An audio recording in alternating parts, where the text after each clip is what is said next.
All right, this is my third go at a quick review on circular motion. So if we slip over to the syllabus and just check what we've got to be able to do. Describe uniform circular motion in terms of a force acting on an object in a perpendicular direction to the velocity of the object. Define the concepts average, speed and period. Solve problems. Define the terms centripetal acceleration, centripetal force. Solve problems involving forces. And over here, these are the formulas. Not too difficult. So velocity equals 2 pi divided by this capital T is period. That's the time it takes for one whole revolution. So it's actually the reciprocal of frequency. If something can do frequency is 3 hertz, so 3 cycles per second. So 3 hertz is the frequency. The period is 1 on the frequency. So it takes 1/3 of a second to do one loop if you're getting 3 per second. Centripetal acceleration, and then we've got this net force, which is the force that it's experiencing due to centripetal force. Alright, so basically uniform circular motion, the motion of an object travelling at a constant speed in a circle. So little kid here swinging his plane around. Right, if we look at this diagram on page 96, this is our object being spun around in the circle. At any particular instant, the velocity is a tangent to the circle, so it's at right angles to this radius here.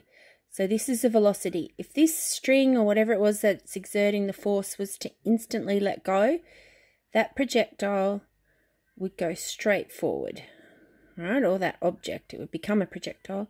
The object's going to go forward at a tangent. The force that's changing its direction, now we're talking uniform circular motion, so speed is staying the same, it's the direction that's changing. The force that's changing the direction is directed inwards to the centre of the circle, centripetal force.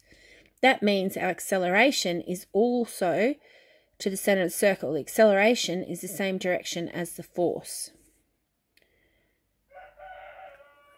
So the force is perpendicular to the velocity of the object, and the acceleration will be as well. Average speed is just distance divided by time. So it's a circle, so it'll be 2 pi r, and the time is going to be the period. So capital T for period.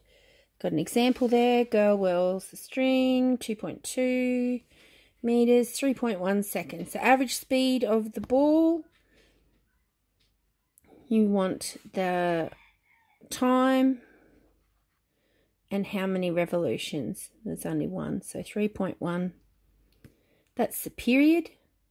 The velocity, we're going to use the circumference and divide it by the period to get the velocity. Velocity has the same magnitude as the speed, and then your textbook is incorrect here. It says the velocity is directed towards the centre. If she's twirling it, the velocity is at a tangent to the circle, so that's actually incorrect. So it's tangent to the circle.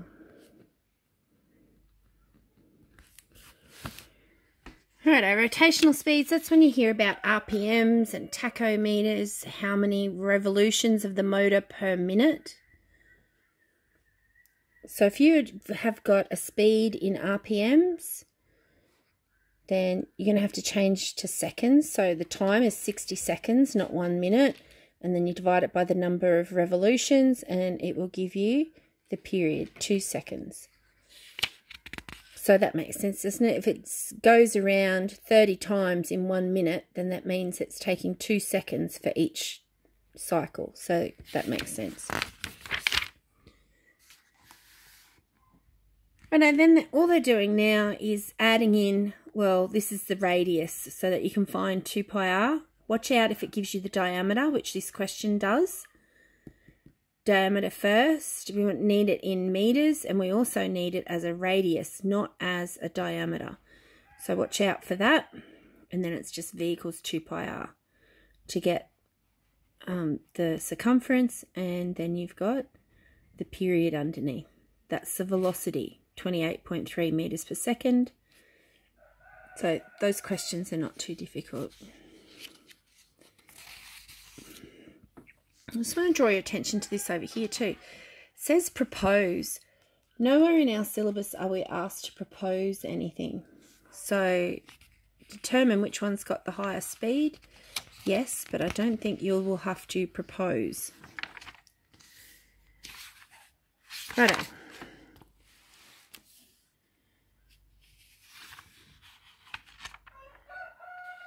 This one here is calculating a change in velocity as somebody turns. It's just a vector addition thing. So change in velocity. Change in velocity is 20 meters per second at an angle of 38 degrees south of west. So that's all right. All right, centripetal acceleration. On we go.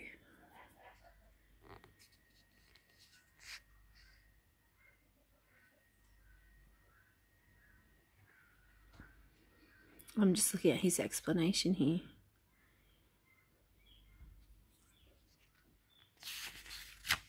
Centripetal acceleration, A equals V squared divided by R. The acceleration vector is towards the center, so this is just proof of that. Just memorize that. Acceleration vector is towards the center. It has to be in the same direction as that force that's acting on it. Velocity vector is perpendicular. That's all good. Simple, just substitution in. Get the period, get the velocity, get the acceleration. Force, F equals ma, so now force is m times a was equal to v squared on r, so that just comes straight from that formula. And again, you're just going to be substituting in. Now, this bit here is interesting. For a car to go round a corner safely, the centripetal force has to equal the force of friction. So that's just a fun side effect. There's no mention of that in your syllabus, so I don't think you need to memorize that. And that's the end of the chapter. Don't forget to go through the review here and memorize what all the symbols mean and learn to recognize the formulas.